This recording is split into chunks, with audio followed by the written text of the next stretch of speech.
And welcome, everyone. It's good to be here with you. We are about to kick off our discussion. Some of us have been rattling a little bit backstage and getting into some good stuff, but we're probably, who knows what's coming. Clody, you are up first. Tell us what is on your mind, my sister. Shabbat shalom. Shabbat shalom. Can you hear me? I can hear you perfectly well. How are you? Good. Oh, I enjoyed this class. I'm gonna go back to it because I loved it. I love every time Daniel is mentioned, Yep. and I don't know. It was a new take on things, and also I wanted to. I don't know if you noticed that Simeon's name is not on Elohim sources, Elohistic sources. I have not noticed that. I have not Okay, noticed that. I think I didn't see that he was the brother that was left behind. However, I'm not sure about that. Well, And also, yeah, tell me. I just put a note. I put Simeon and a question mark, and I'm going to write the word sources just to see because there are going to be differences when it comes to things like that. We just have to look at it and see. So if you see before I do, I think it's important. I mean, it's something to look at. Yeah, it like the moment where one of the brothers was left behind the second time they go in Egypt is not at all in the Elohistic. As far as I saw, I'm not the best Yeah. student though. I'm the best reader, so I'm not sure about that. And Well, I also had yeah, no, go ahead. Go ahead. I also had another. This is a little bit metaphoric, which I don't like very much because sometimes we draw conclusions that are not there, Yeah. and I don't. It's not my. At least I'm adopting a new mindset when I read the Bible. I try to read whatever I see Yeah. there, but that doesn't make the Bible a lesser teacher for our lives. So having this in mind, as I was reading this morning the Miket, Yeah. I saw how Joseph, before, let's say, forgiving his brothers, he saw how they bet themselves for him and for little Benjamin. So he wasn't he didn't want to take revenge on what they did to him, but his mindset was, oh, they know what they did. Yeah. So he forgave them. He sat there, and we will see next week how he whipped, wiped, okay, cried, and he forgave them. And I think that is a mindset that we could adopt for ourselves also. Yeah. I mean, sometimes we think that a person that did us wrong is the worst person in the whole world, and we cry to God why He didn't do something to that person. Yeah. Why is He happy? Why all the things are going well for him or her? While we don't know whatever has happened to the person behind their walls and whatever has happened to the person with other people, beginning from our relationship or whatever this person has done to us. Yeah. So I think that is something that we should adopt to a mindset that we should adopt to ourselves, and understanding that something bad happened to us from somebody, that doesn't make the person a negative person, but a human being that through tests and years of life may do them a better human being. That's all. It is good if we can do it to let God take revenge on, because you're right. Joseph has every opportunity. He could have pulled off his wig or whatever and said, "Surprise, look who's running the show now, boys." Probably something, a lot of us would have preferred to do. And, payback. We say payback is hell. When you get promoted and all these other guys that did you wrong, but he doesn't do that. It reminds me, I had an opportunity to feel the feeling of this very thing, and it's not. I'll just tell it quickly. When I lost my job in 2016. I'm sure that some of the people who were involved in my letting go, they didn't like me, and some of it was personal. But I tell you, I bet it was probably a month after I had lost my job, and the Tylers were helping me to keep from going under, and they gave me some work, and so Dave and Patty sent me a note, and it was a little flight from Baton Rouge to Atlanta, and they sent me a note and said, "Hey man, you just got upgraded to first class." Now you have to understand, I don't think I've ever flown first class, but I just thought, man, that was nice. So I get on the plane and I sit in the very front seat, and it felt good. I mean, I used to walk past all these nice seats and go back to my little place in the plane and wondered what it was like to be a big wheel. Well, lo and behold, on the plane, after I'm seated, on the plane come the two senior managers that fired me. Wow. And they took their seats right across from me in first class. And I just smiled as big as I ever have. And I said, "Hey, guys, look, it's so great." And they're probably thinking, how in the world we fired this guy and now he's sitting in first class on a flight, and, what are you doing? And everybody act like we were all buddy. And I did too. But I tell you, it was one of those occasions where I made a promise when I left that place that I was not going to be bitter, that I felt like God was in control. But boy, I'm going to tell you, that felt good that day. I told Dave and Patty about it. That felt really good. And as I think Paul said one time, I was in the flesh. There wasn't nothing spiritual about my behavior, but I was gloating and anyway, kind of a fun deal. But no, you're right. We do have to. I think if we recognize, as we're going to see in the Joseph saga, he later says, "You meant this for bad, but God meant it for good." And Exactly. there's no way, especially like when I lost my job, I made good money, and to go from that to making nothing like overnight, it was scary.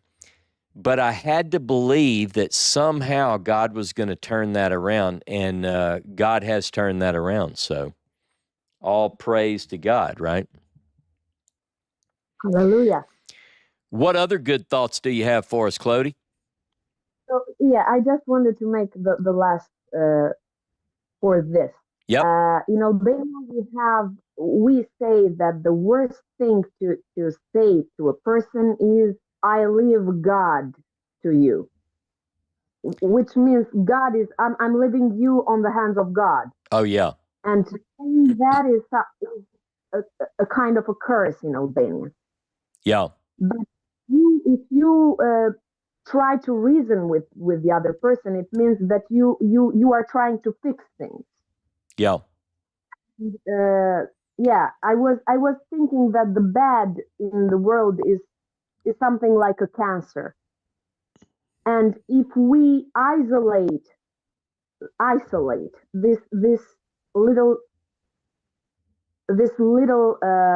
bad that happen to us, if we isolate them and we don't seek God's God's righteousness, Yeah. God's revenge, then it becomes like an isolated thing and it doesn't go all over the world.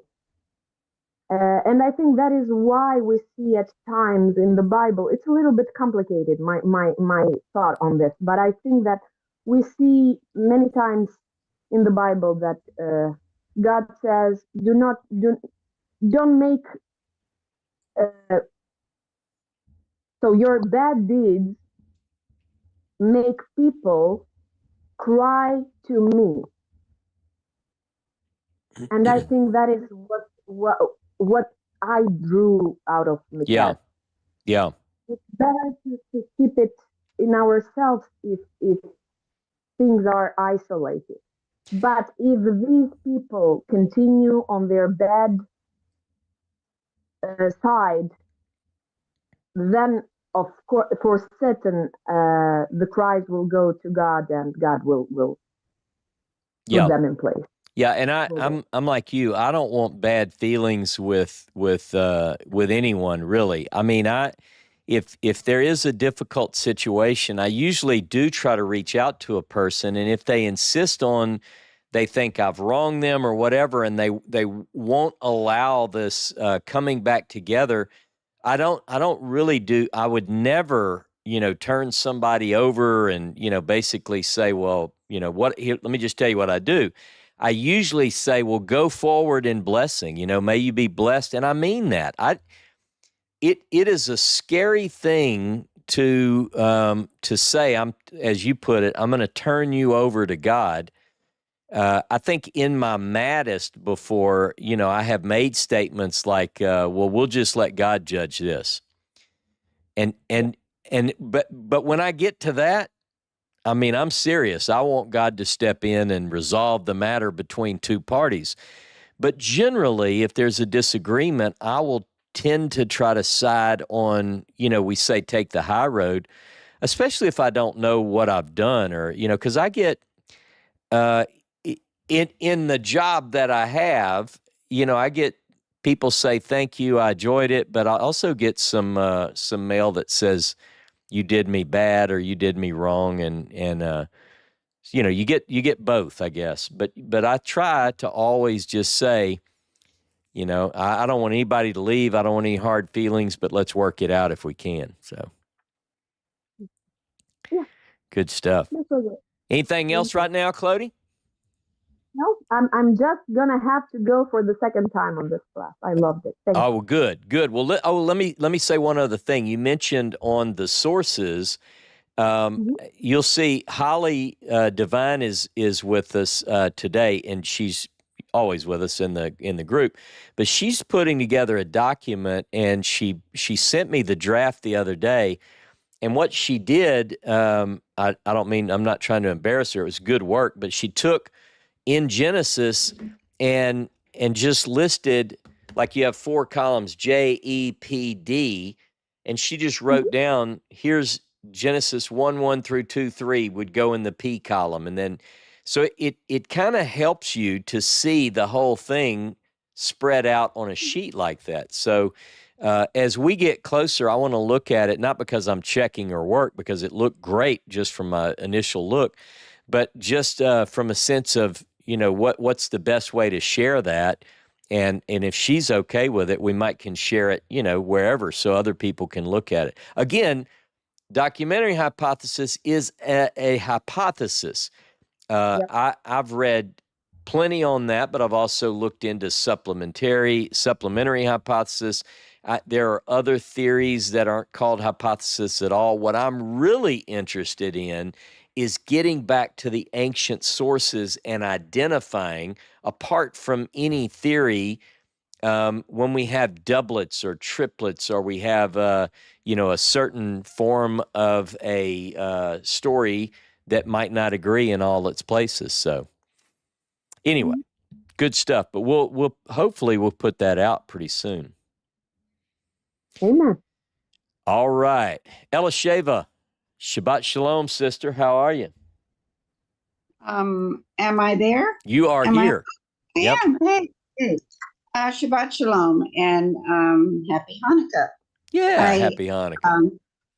wanted to say I didn't get to hear Torah Pearls in its entirety, but I listened to part of it yesterday Uh-huh. again, and I thought it was interesting the comment that Jono had Yeah. when he was correlating the wisdom and understanding Mm. to um, to Joseph and his ability to interpret dreams, Yep. and to Daniel. But he quoted Deuteronomy 4:6-8, and I thought that was really a good connection. And I'd like to read that if I can. Absolutely. Thank you. It says, "But you did cleave the Lord your God." Wait, you that did cleave to the Lord your God are alive, every one of you, this day. Behold, I have taught you statutes and judgment, even as the Lord my God commanded me, that you should act according to in the land where you go to prosper them. It says, keep them and do them, for this is your wisdom and your understanding in the sight of the nations. Who Yep. shall see all your statutes and say that surely this is a great nation? I just thought that was really good because, I mean, this happened. It's like you see this wisdom and understanding being repeated throughout the whole Torah. That these are attributes that God gives us. Yeah.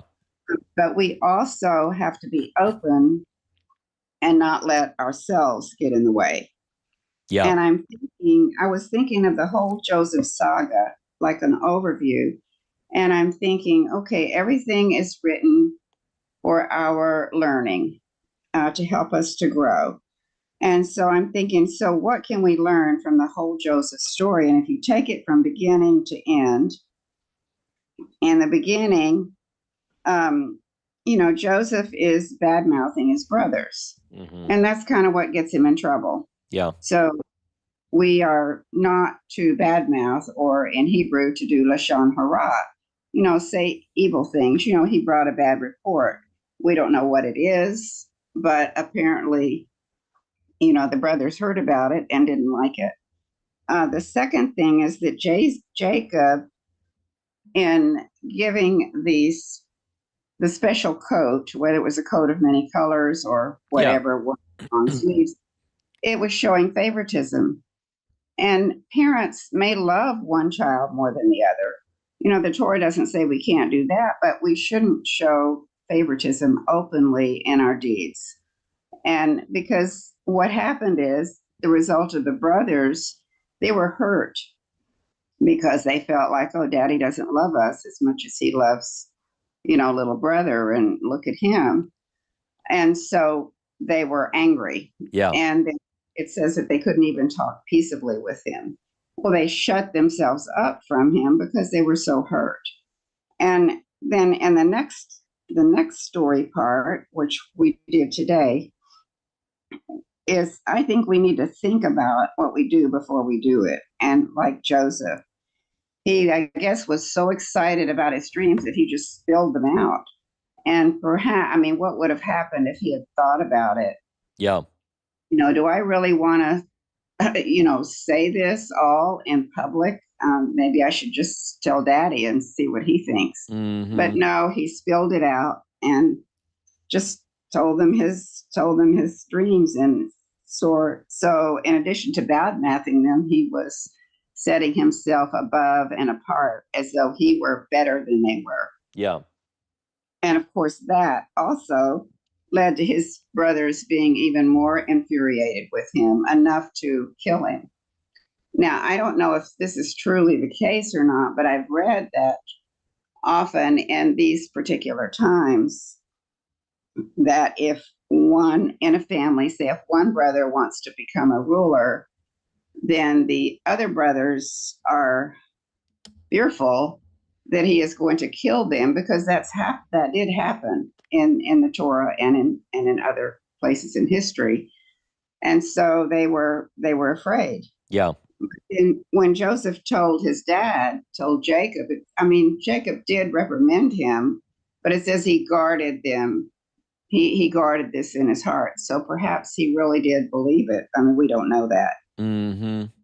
But I mean, then in the end, I think the and this is the beautiful part, that in the end, all three of the characters in the story, the main characters, Joseph, his father, and the brothers, had some sort of teshuvah. I mean, perhaps Joseph realized, I mean, he saw the brothers and he's thinking to himself, well, yeah, I dreamed the dream and here they are. Mm-hmm. But he didn't act high and mighty. I mean, he, like Clody said, he forgave them. And so that's what we need to do. Yeah. I just think that, I mean, perhaps he grew as a man. And then we know the story of Judah, who, you know, put himself in place of, you know, he just went forward and spoke for Benjamin. And so, I mean, he repented as well as being a part of the brothers' plot to throw Joseph in the pit. And then Jacob, you know, I'm not sure. Maybe he realized that what would have happened if he hadn't shown such favoritism. But anyway, they were all united in the end. And I just think that is, in a way, they were all given an extra, maybe a measure of wisdom and understanding here. I mean, it doesn't say that, but it seems like they were, because their hearts were turned to become a family again. Yeah. And I think that's beautiful. And, you know, then if you take the passage in Malachi, when in the last days, those who spoke together, who loved Hashem, spoke to one another, and then a book was opened, and, you know, all their deeds were written. And I think often, what are those deeds in the book of life written, like for me and for all of us? Mm-hmm. And the whole thing that we need to do is, you know, with every thought, we need to think of, well, are my thoughts going to lead to actions which are going to hurt others? Or I just think there are consequences. And, you know, every good deed that we do, if it's written down, that's pretty amazing. So I thank God for that. And I just hope that my deeds will be pleasing. And I hope that I will have a soft heart always, and be able to say I'm sorry and do teshuvah, and realize when I've made a mistake. Yeah. And not do things against people, because that's our natural thing to do. Is somebody hurts us, and, you know, we can let it go inward, or we can just give it to God, like you did on the plane with your former bosses. Well, let me just add to that. I'm going to tell you, there was nothing holy about what I did. I didn't hit them. Okay. Like, I didn't hit them in the mouth, which is what I really wanted to do. But what I did do was I gloated. It felt good. Yeah. It felt good to know that they had to see me.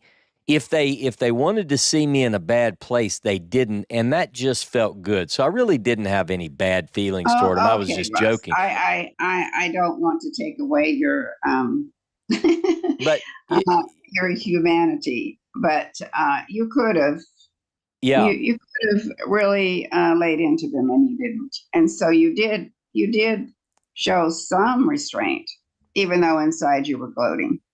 Yeah. I'll tell you, though, with the Joseph story, you're right. Those points, the Joseph story is proof that regardless of what we get into in terms of documentary hypothesis or various sources, it shows what a brilliant masterpiece the Bible is. Like the sum is greater than its parts. When you read the story and how it's so intricately woven together, the Joseph saga is among the greatest pieces of literature ever.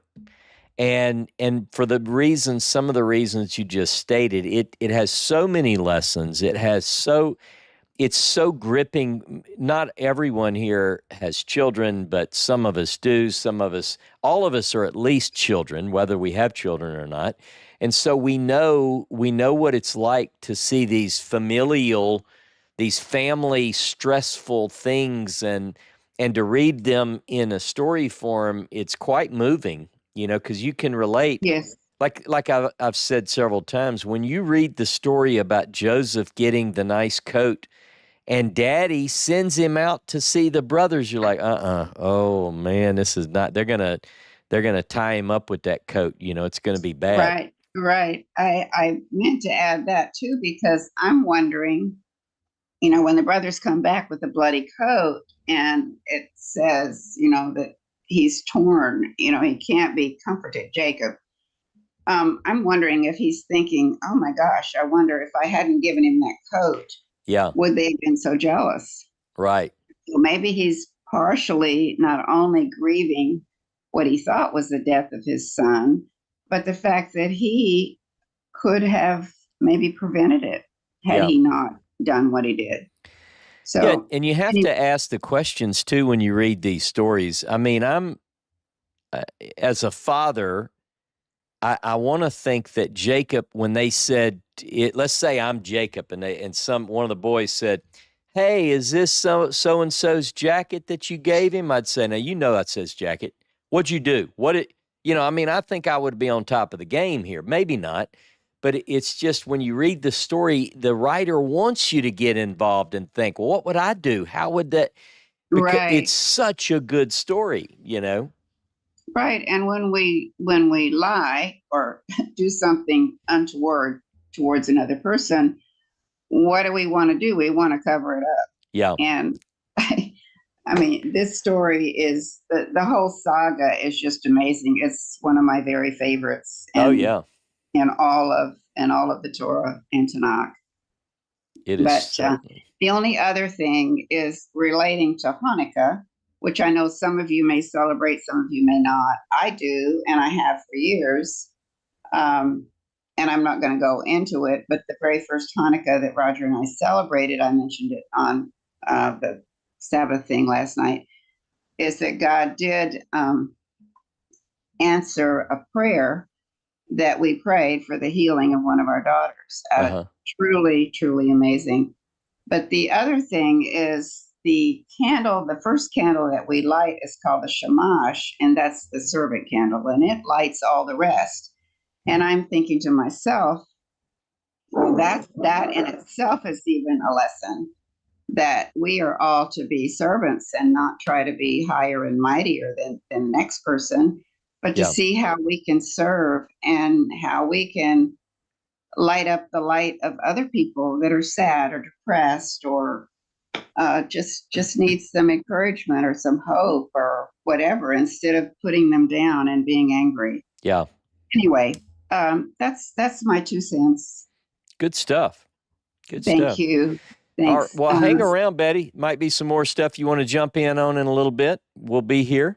Good. Okie doke. Thank you. All And right. I love you, Ross, and I love all of you. I'm just so thankful. So anyway, I'm going to get off. Well, I love you too. Good to have you here with us as always. So hang around. This is I will. I think Thank I've got a you. stack of people. This is liable to get fun. Here Yes, we you go. do. This is wonderful. Thanks. All right. Karen, how are you, Karen? Shabbat shalom, my friend. Shabbat shalom. How's it going? Good.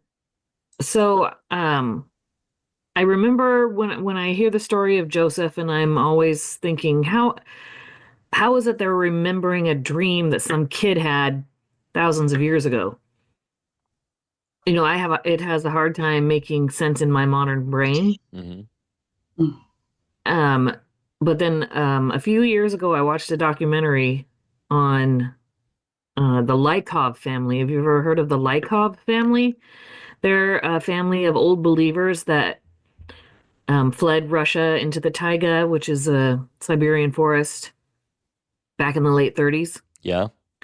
And I think in the late 70s, the family was discovered by some geologists. And when they did interviews of this family, I mean, they didn't have anything. They had no contact with civilization for 40 years. They didn't know about world wars. They didn't know anything. And when they were interviewing them, one of the reporters asked the older brother, "What do you do for fun? What do you do to pass the time, out here in the wilderness with nobody but your family?"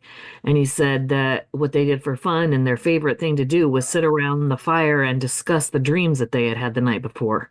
Ah, all right. And so, I'm thinking about during the time of Jacob and Joseph, they don't have the printing press.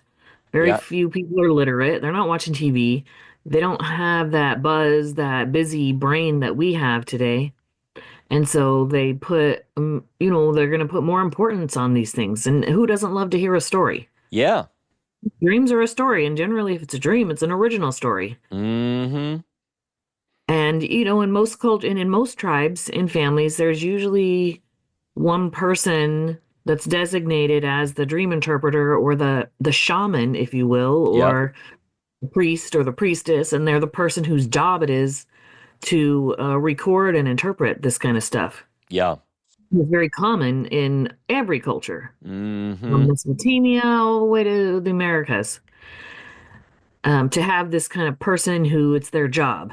Yep. And I see that when you're talking about Daniel, I mean, clearly this was Daniel's job in wherever, Babylon or Persia, wherever it is that he's at. So, I mean, it does make sense that there is some kind of veneration and maybe even recordings of these people's dreams. And this is why, when Joseph talks about his dreams, his brothers and his parents are hearing it. Yeah. Um, so it just helped me after, seeing that documentary and hearing, what they did for fun. It made me think, okay, I can see how this could be recorded and passed down. No, I think it's a brilliant example. You always say something that makes me think. In fact, when you look at it, like you said, these ancient stories, I mean, as I read the biblical narratives, and I touched on a few of these in the class today, when you really think about it, like Jacob is told by God, I'm going to be with you. I'm going to bring you back to this place. You're going to have a lot of descendants. They're going to be scattered abroad to the west and the south and north. You get through all of that and you realize you find out that it was all a dream, Mhm. and that's powerful that the whole message, the divine plan was implanted in the world of dreams. And even today, people who are spiritually oriented, many of the things that they do and become for good are the result of a dream or a vision that they've had. I mean, look around, look at this group here.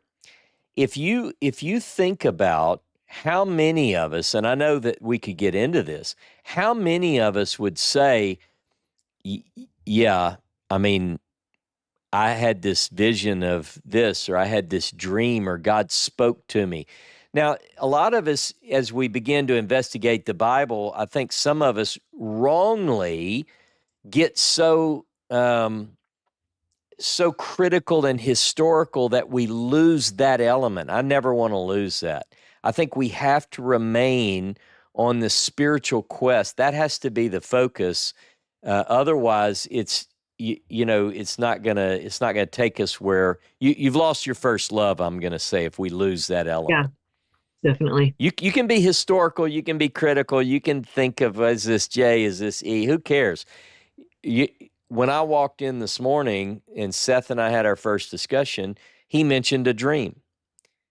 And because that, I think if you can envision something, it takes us places that we otherwise wouldn't or couldn't go.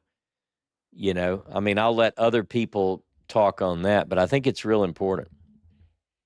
I Yeah, love the story of that group sitting around telling stories about these dreams because that's what the biblical narrative tells us. Mhm. And I think many things in the biblical text are harder for us living in the world that we live in to understand. Yeah. And yeah, I mean, I know I have some people, some friends, they have a hard time keeping thinking about keeping the Sabbath because they don't work 6 days. Yeah. So it's not important to them. Every day's a Sabbath for them because they're not busy. Yeah.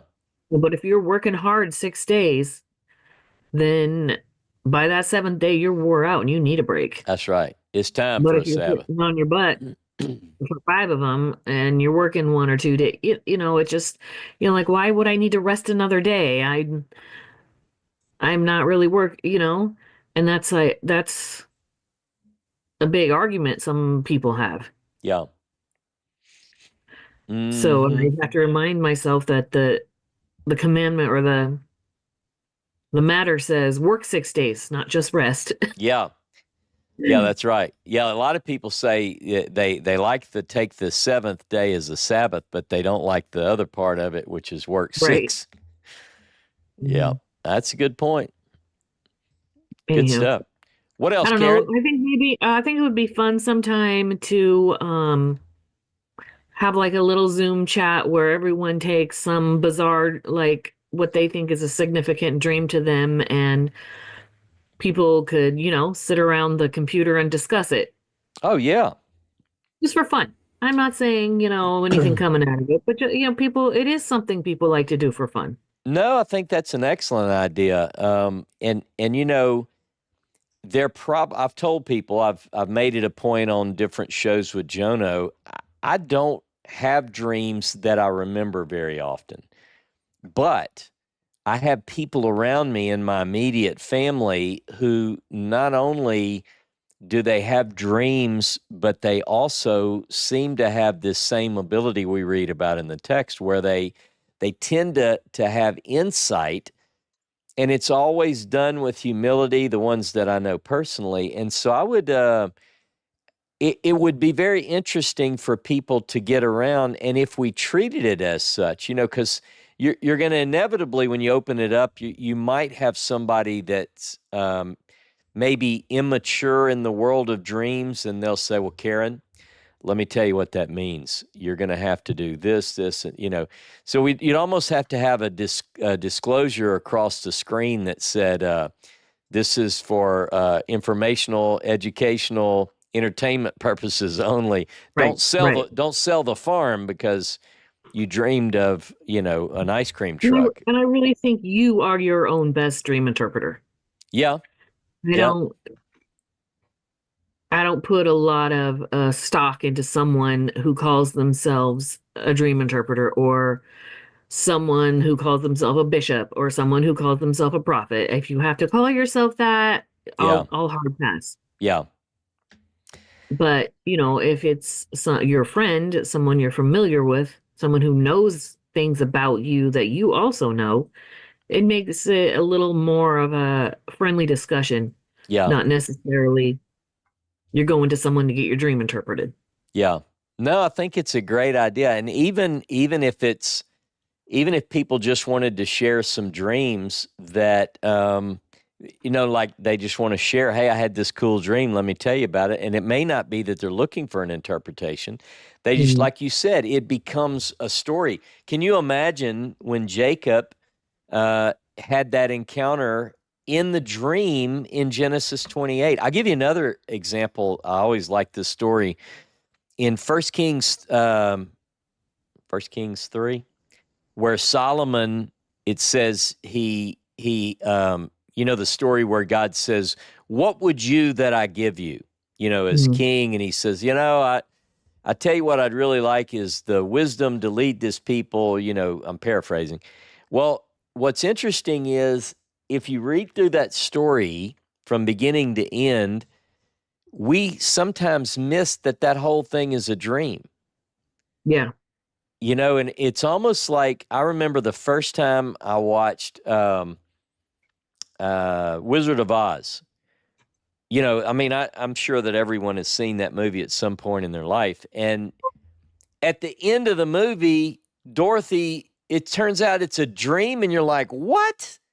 Right? Yeah, the flying monkeys and all of that stuff was made up. I mean, Yeah. That makes sense that it would be a dream. yeah, it makes sense that it would be a dream, but don't you just I watched this thing for 2.5 hours and I loved every minute of it. And now I learned that it's kind of a shock. And sometimes when we read the stories, it turns out you're like, and it was a dream. Mhm. And behold, it was a dream. And I think that sometimes we read the biblical text and we say, I wish that God would speak to us like he did in the days of old. And what I tend to think about when I think that is, well, it's not a very far step for it to happen. Yeah. Especially if you read things like Joel chapter 2:28 or Joel 3:1 in the Hebrew, that God is going to pour his spirit out. And what does that look like? I don't know, but it suggests that there will be dreams and visions at an unprecedented scale. I don't know. Mhm. All right. Good stuff. All right. You ready to hand over the baton? Yep. All right. Well, hang around. We might need you for a minute. Okay. All right. Damon, Shabbat Shalom, brother. Shabbat Shalom. How are you? So, doing pretty well. Good. Interesting. Someone just asked a question about Daniel and why he's not considered a prophet. Um, if I recall properly, Daniel was a eunuch, and that means that he's technically cut off from the congregation.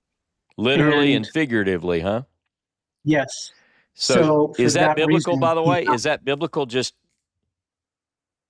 I believe it is. I don't remember the passage. Someone okay. who has their privy member cut off or wounded in the stones, et cetera, et cetera. I don't remember where that is, but I know that's in the Torah. No, that's in Deuteronomy. I'm saying, is it recorded in Scripture that Daniel was that? Um, Pretty sure. I may be misremembering. I'm pretty sure. But the explanation that I've heard is that because he was a eunuch, he couldn't be a prophet. Plus, he was outside of the land, so it's like putting him outside of the court and saying, okay, you're not uh, in the court of God. You're outside of the court, so you're like in the court of the Gentiles, as it were. So it's My basically mind in the is writing. racing. Go ahead. I'm just writing down a note to check that because I haven't Mhm. heard that, so I'm gonna look into that. I think a lot of people, first of all, they find the book of Daniel is not listed among the prophets, and so Right. they immediately say, well, he's outside of the prophets, and I've heard that had more to do with the arrangement of the literature, as it came into its final Yes. form. But yeah, I'm gonna look that up. Good stuff. So it's like imagine the Bible like the temple, and you have the different temple furniture, etc. Daniel is like in the court of the Gentiles. That's his arrangement in the temple furniture, as it were. Does that make sense? I So hear you. Yeah. So that's why he's not in the prophets. the Hmm. the arrangement would be, you're suggesting the Torah is like the Holy of Holies, and then you work your way out to the writings, and that would be the outer courts, so to speak. Yes. Okay. Anyway, so I had some thoughts on Daniel All righty. since we were connecting the topic of dreams there. Um, One of the comments that you had made is, okay, look at the text carefully and notice who receives the kingdom. But I think there's another nuance to that, and I wanted to go into that a little bit. Um, Daniel 7 is going into who's receiving the dominion. If you go back and you look at Deuteronomy 32 and look at how it describes the different nations receiving a dominion there in verses 8 and 9. When the Most High divided their inheritance to the nations, when he separated the sons of Adam, he set the boundaries of the people according to the number. The original was sons of God. Some texts have children of Israel, some texts have angels of God. The original was sons of God. Dead Sea Scroll reading, one of the Dead Sea Scroll readings does have that, right? Yes. Mm-hmm. So, and the theory goes that that reading makes sense for scribes to have changed it into the other two readings, but not the reverse. So that's why I'm suggesting sons of God is the original. Verse 9, for the Lord's portion is his people. Jacob is the place of his inheritance, or the lot of his inheritance. What's going on here is you have inheritance or dominion, national dominion, being portioned out. And the Lord's portion is his people, in other words, the saints. Okay, so we have a connection here between the people of the Most High and the Lord.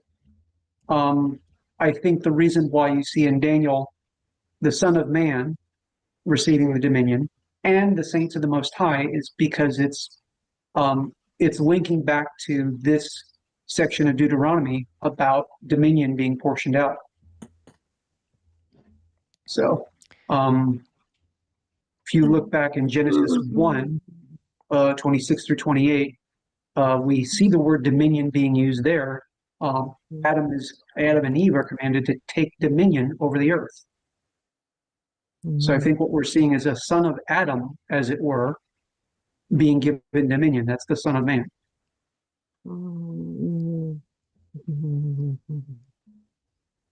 I'm listening. What do you think? I'm listening.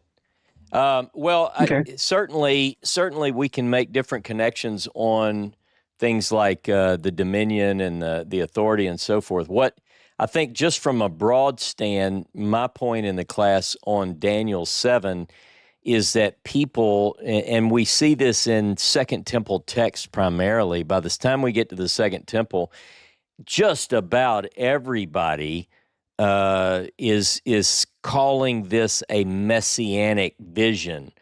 You know, Daniel 7, we see it in the Gospels, we see it in the scrolls, we see it all over the place.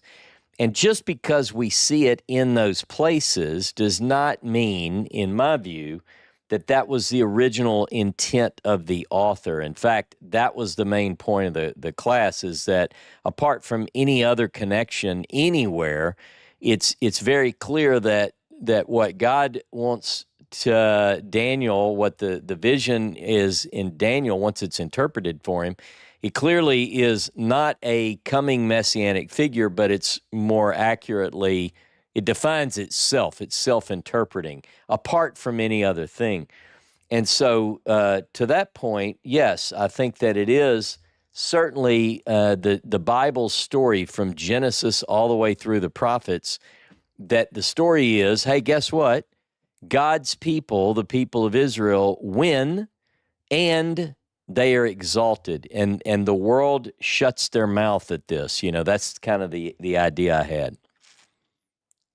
Yeah, and I do agree with that. I just think that the reason why we see both the Son of Man and the saints of the Most High receiving that kingdom is because they're linked, and they're linked specifically in Deuteronomy 32, 8, and 9. The idea, you So, mean, because neither of those words are used, right? Most High is. Um, The Most High divided his inheritance. The Most High is the one doing the land grants, and he's doing the land grants to the nations. And the Lord's portion, what's the, or just so HG, I'm taking notes, what's the Hebrew behind the Most High? In El your, Elyon. but you're saying that El Elyon is found in Deuteronomy and in Daniel? Yep, in both places. Okay. Yeah, shoot me those So, verses. I know he's certainly, I'm going to look. I think it's Aramaic there. Is that right? believe Daniel 7 switches back into Hebrew. All right. Yeah, I had to look at that. All right. So anyway, I think that what we basically have is we have this concept of a dominion or a kingdom, but it's also very interesting linked to Jacob's dream in Genesis 28, where he's basically being given a land grant. And in that case, it's also a dream. There, the place is called Bethel, the house of God. In other words, the saints, because that's the family household of God. Yeah, I brought up Genesis 28. Yeah, I think it's interesting. Genesis 28 is a dream as well as these other stories, and that's one of the main connecting points.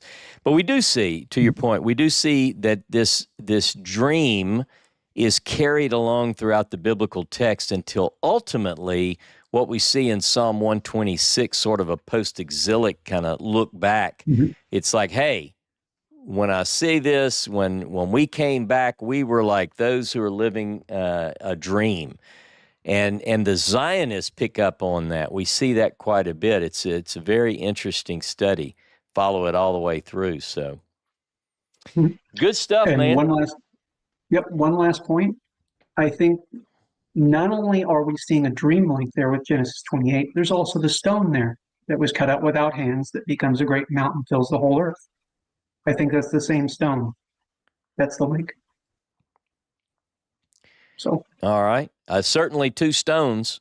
It's certainly two stones. Yeah, I know that various people. Daniel invites all sorts of fun interpretive methods, and that's one of the main reasons I like to get into it from time to time, because people take something that's written and then they just go crazy with making connections, and it's fun to say, okay, well, let's start with what it says. And that's the thing about Daniel 7 is it's certainly fun to imagine who this Son of Man is, but it's quite another to read it carefully. I know you do, but some people, they just kind of go with this is what my preacher said, and sometimes it's a little bit different than what we read. So good stuff, Damon. All right, man. Appreciate you. And James Brumgard, how are you, brother?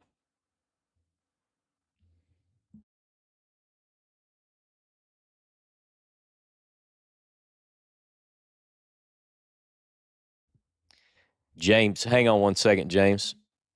There you go. Let's try that now. Right, that looks better. Yes, thank you, Ross. Sorry about that. Yeah, I'm doing well. Good. I was thinking about the story where Joseph, blurts out his dreams of the sheaves and the sun and the moon and everything and the stars, and how that just sounds so much like uh, a bright young little boy that is so excited he's had this dream. He has to just share it with everybody. Yeah. And we've been around kids or have had kids that are like that. It's just one of those things. But then I started to think a little bit more on that, why he was his favorite.